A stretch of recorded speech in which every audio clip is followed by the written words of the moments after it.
Hi guys, welcome to Geetha YouTube channel. ಇವತ್ತಿನ recipe ನಾನು ಬೂದುಗುಂಬಳದ ಪಲ್ಯ ಮಾಡಿದ್ದೀನಿ.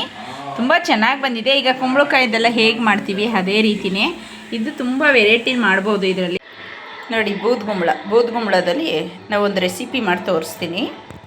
ಬೂದುಗುಂಬಳ ಬೇಯಿಸಿ ಇಟ್ಕೊಂಡಿದ್ದೀನಿ. ಇವಾಗ ಇದು ಫ್ರೈ ಆಗಿದೆ. ಈ ಬೂದುಗುಂಬಳದಲ್ಲಿ ಇದು ಕೂಡ ಮಾಡ್ಕೋಬೋದು ಪಲ್ಯನ.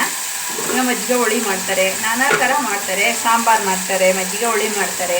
ಈಗ ಪಲ್ಯದ ರೀತಿ ನಾನು ತೋರಿಸ್ತಾ ಇದ್ದೀನಿ ಇವತ್ತು. ನೋಡಿ, ಇದನ್ನು ಬೇಯಿಸ್ಕೊಂಡು ಇಟ್ಕೊಂಡಿದ್ದೀನಿ. ಕಡಲೆಬೇಳೆ ಸ್ವಲ್ಪ ಉಪ್ಪು ಹಾಕ್ಬಿಟ್ಟು ಬೂದುಗುಂಬಳ ಕಡಲೆಬೇಳೆ ಇದನ್ನು ಬೇಯಿಸಿ ಇಟ್ಕೊಂಡಿದ್ದೀನಿ. ಇವಾಗ ಈರುಳ್ಳಿನ ಫ್ರೈ ಮಾಡ್ತಾಯಿದ್ದೀನಿ. ಈಗ ಒಣಮೆಣ್ಸಿಕಾಯಿ ಹಾಕೊಳ್ಳೋಣ. ಒಂದು ಈಗ ಗುಂಟೂರು ಮೆಣಸಿಕಾಯಿ ಹಾಕೊಳ್ಳೋಣ.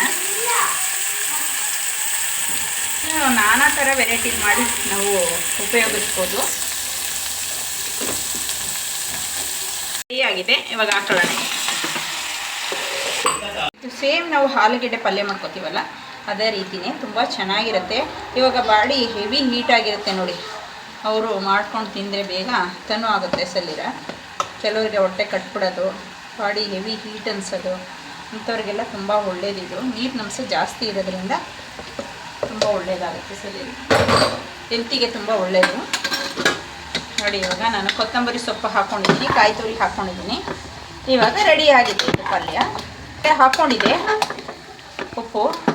ಇವಾಗ ಸ್ವಲ್ಪ ಟೇಸ್ಟ್ ನೋಡ್ಬಿಟ್ಟು ಇನ್ನೊಂದು ಸ್ವಲ್ಪ ಹಾಕ್ಕೊಳ್ತೀನಿ. ಈಗ ಬಾಡಿಗಳಿಗೆ ತುಂಬ ಹೆವಿ ಹೀಟ್ ಆಗೋವ್ರಿಗೆ ಇದು ತುಂಬ ಒಳ್ಳೆಯದು. ಇದು ರೊಟ್ಟಿಗೆ, ಚಪಾತಿಗೆ, ಅನ್ನಕ್ಕೆ, ದೋಸೆಗೆ ಎಲ್ಲ ಒಳ್ಳೆಯದು. ಎಲ್ಲ ನೆಂಚ್ಕೊಬೋದು.